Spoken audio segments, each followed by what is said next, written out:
Hey everybody, welcome back to Tim Travels. It's Terry, your host, coming at you. Happy Friday.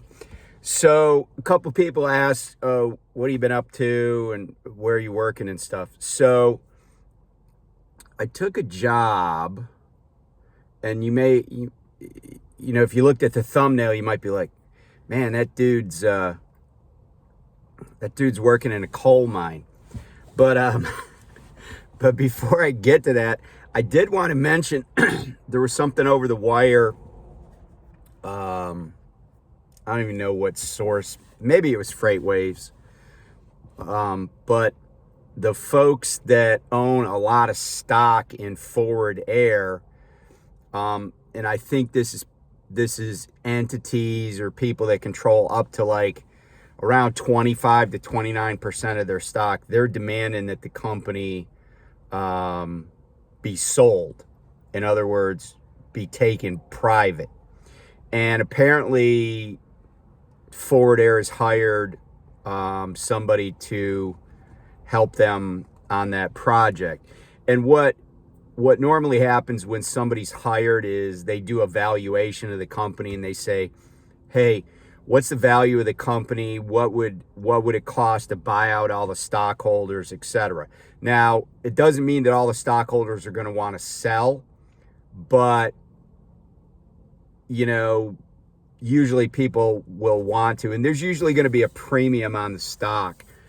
So if you own Forward Air, you're probably going to make a little money, but you probably should have sold when it was at $90 a share instead of where it is now, which is I think it's in the high 20s right now. And this just goes to show what happens when people think they're smarter than they are. And what happened at Forward Air is they thought, oh, we're gonna do this merger, even though it was against the advice of people who were like, that's a bad idea. And then they got sued over it. And it's just been a mess ever since.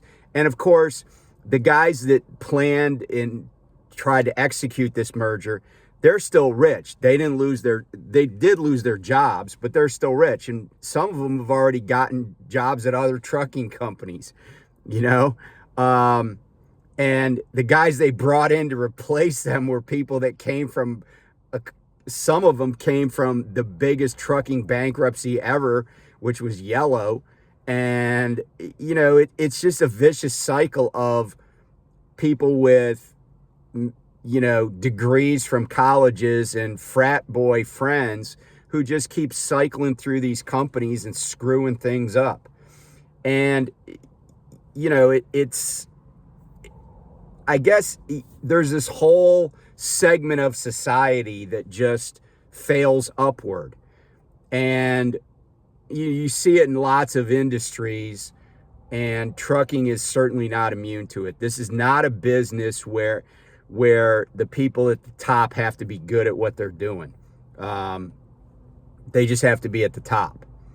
And once they get there, they kind of stick around.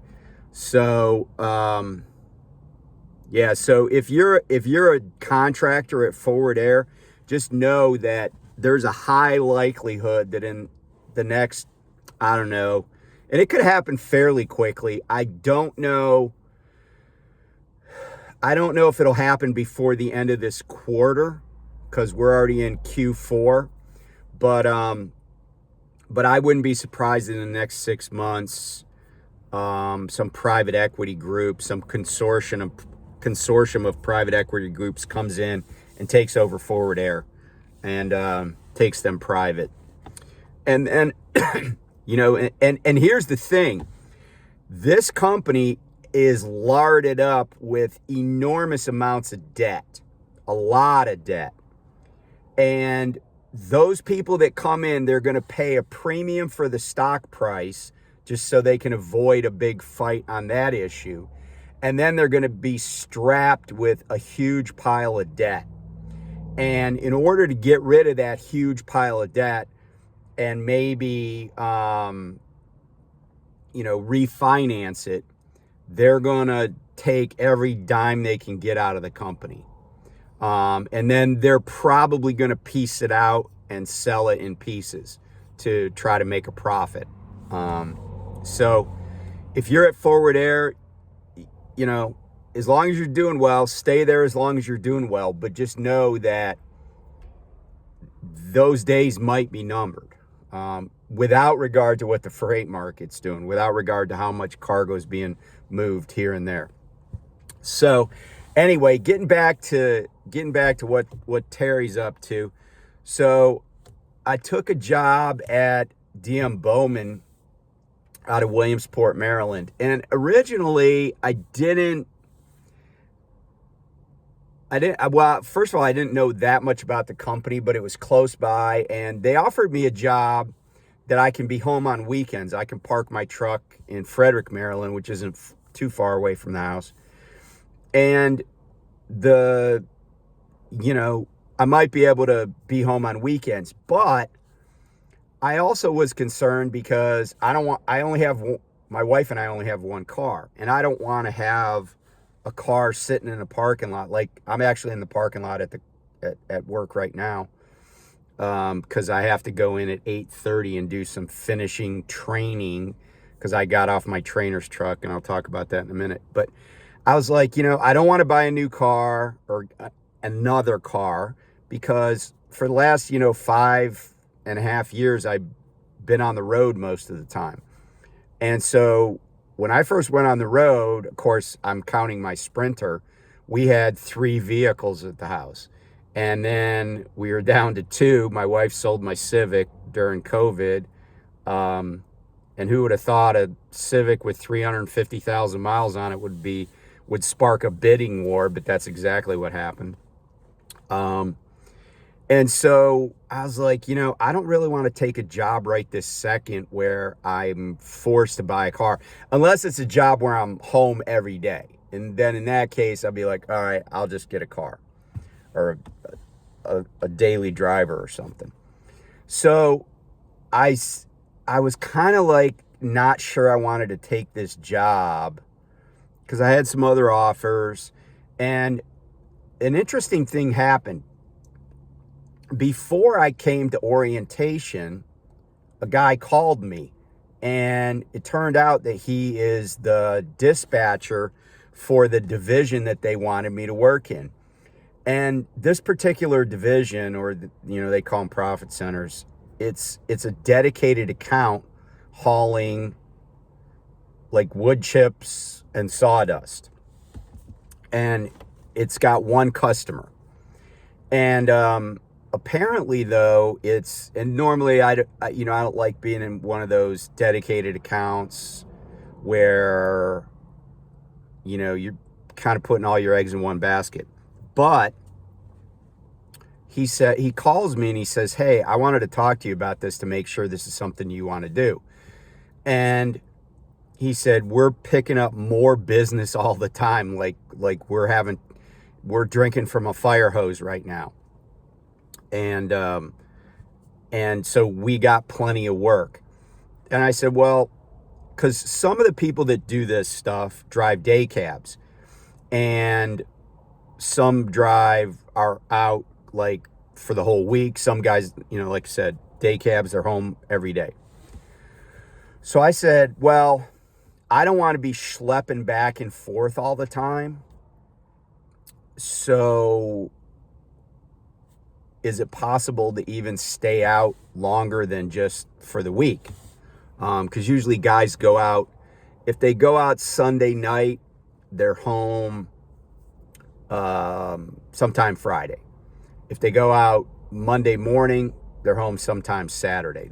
That's usually how it works out.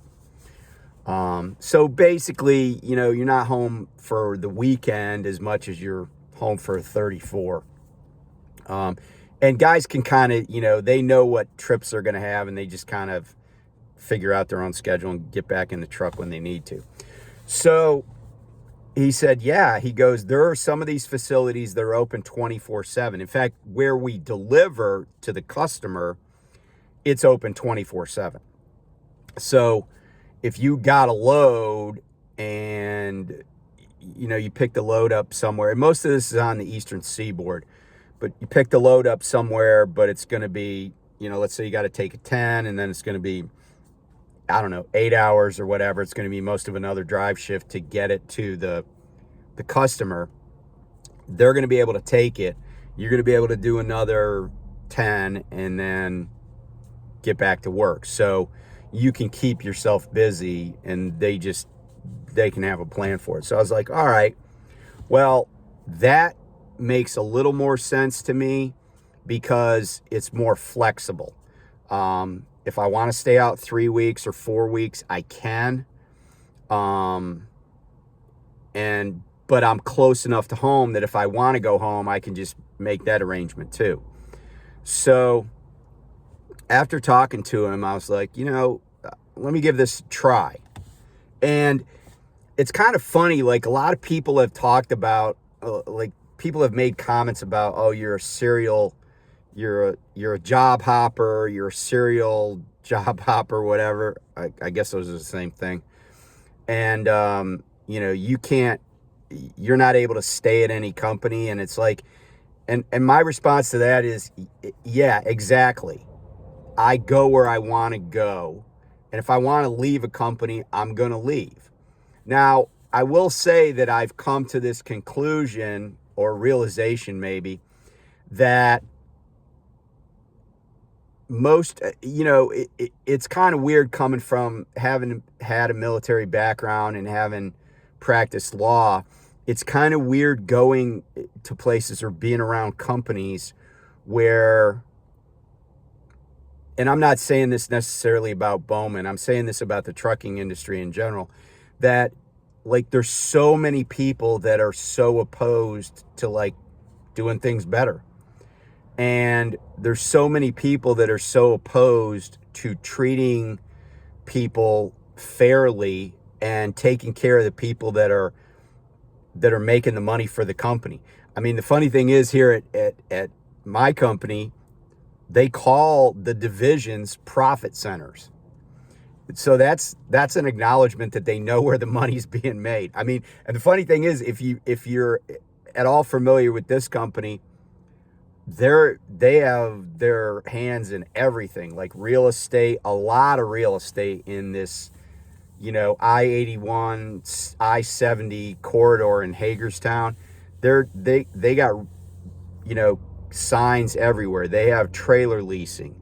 The hotel that I've been staying in this week while I was training is owned by the company, and it's a Holiday Inn. It's like, lots of people are staying there, but it just so happens that a part of the company owns the hotel, and I'm sure and there's another hotel being built there's like my hotel, an Outback, Buffalo Wild Wings. Then there's another hotel being built on land that says it was owned by this company. So they got their hands in everything. I mean, they're quite diversified. But, I just think it's interesting that they're like, yeah, these divisions are the profit centers. My concern is that, the sawdust and the wood chips are used in the building industry. So if housing starts slow, if the economy slows, this is probably going to slow.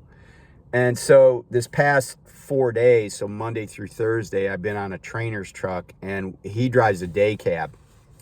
And so I was just, like I said, staying in a hotel, come here every morning. We would go up to Pennsylvania. So if I'm in Williamsport, Maryland, so right across the river, right across the Potomac from West Virginia, right off of I-81. So we would go up to Pennsylvania, up to a sawmill, and we would load up with sawdust / wood chips. I call it toothpicks, because some of it's like really fine, almost like powder, and others is, pieces of wood this long, So, and here's a picture of us getting loaded yesterday morning.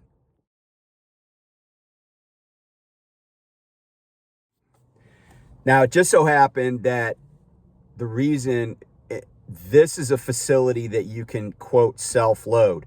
And so if you self-load one of these trailers, they're the open top trailers that have the, the tarp, the roller tarp that goes over the top, and they got van doors on, the swing doors on the back. My company doesn't own them. This is a power only account. And, but at that facility that he goes to, it's self-loading. So he gets paid, if you self-load, you get paid an extra $50. And there are silos that you back under, and then you do it all yourself. You could just go up there, turn the power on, basically move this lever. It opens up these jaws, and wood products fall out. Sawdust, wood chips, whatever, fall out into your truck, and usually have to move it a couple of times. And then you just kind of like go fast and slam on the brakes, forward and backwards, level the load out, throw the tarp on it, and down the road you go. And then on the delivery end, it's always drop and hook. Oh, and you got to scale it both when you leave the wood facility and when you drop it off. But it's not too hard. And they pay okay. They pay 55 cents a mile, but then there's about 6 cents a mile that you can get in weekly bonuses. So you don't have to sit around and wait. One thing that might be a downside is they have driver-facing cameras. Again, they don't bother me that much. But it also grades you constantly. So like if the truck is stopped, you stop for fuel or soda or whatever, you could see what your score is. Like 1,000 points is a perfect score, but you can actually get more than 1,000 points. And I'll show you my score from yesterday. So I kind of look like it. I said to my trainer, who's a very cool guy, younger guy, I said, it's just like a game to me. Like some days I'll have a 520 and some days I'll have, 1,000. But here's my score from yesterday, and you can see it tells you like how many minutes it was watching you and stuff like that.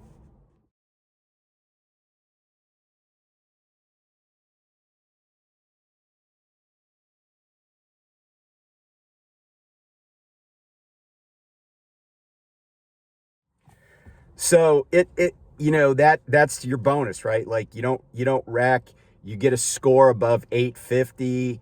There's a couple other things because there's actually 3 bonuses. There's like a 3-cent bonus and a 2-cent bonus and a 1-cent bonus. I was like, okay, whatever. And then if you do on-time deliveries, they pay $18 for an on-time delivery. But from what I could tell, it's almost impossible to not have an on-time delivery. And then, like I said, if you load, they pay $50. And you can get pretty dirty loading. There's dust everywhere. So you got to wear a face mask. You got to wear goggles, pull your hood up, wear a ball cap or whatever. So it wasn't bad this week. But I'll see, and really with a sleeper cab and kind of being more OTR, I wouldn't necessarily, he just goes to the same facility every morning and drops off at the same facility later in the day. I don't have to do that because there are places all over the country or all over the Eastern Seaboard that people are picking up from and delivering to. So, I take it back. There's only one place we deliver to, but we could pick up any number of places, and almost all of them are dropping hooks. But if I can, at least I learned how to go up to this place and get loaded. So if I got up there on a Friday afternoon, I could, get a load and take it and deliver it and stuff. So we'll keep our fingers crossed. I mean, who knows? I mean, maybe I'll enjoy hauling sawdust around. It seems like it's okay so far. I'm going to go in here and take these tests, and I'll probably get a truck, I guess today. I don't know exactly. That is one thing. They don't tell you a lot about what's going on. Like, they're just feeding you a little bit of information at a time. Yeah, so I didn't love the orientation, in part because, I mentioned the car before. I had to, like, take an Uber from the hotel. Everything, that was out of pocket, of course. I'm not going to get reimbursed for that. And so this is a company that you can run, and they have a van division, and people run OTR, but it's really a company where a lot of people, you come here at 4 o'clock in the morning, there's like the whole parking lot's got flashers going because there's so many guys that just work days. So we'll see how I mesh with that. And maybe this is the transition out of trucking. I don't know yet. So we'll have to see. But anyway, thanks for watching. And and by the way, somebody was asking about those regimental position markers at Gettysburg. And so I'll do another video where I talk about those, because I have like footage and photos from lots of those, because that's something I used to do with one of my daughters. We just walk around in the woods on the battlefield just tracking these markers down, and they are everywhere. They're like, you better get some climbing, get some hiking boots on if you want to find some of them, because they're everywhere. So they're in some places that are easily accessible, like the ones I had in my last video. They're right beside a street. But there are others that are like up on Round Top or Culp's Hill, and you gotta go 4-wheeling to get in the woods and really track those down. And I'll show you some of that. So anyway, talk soon, be safe, and enjoy your day. Bye.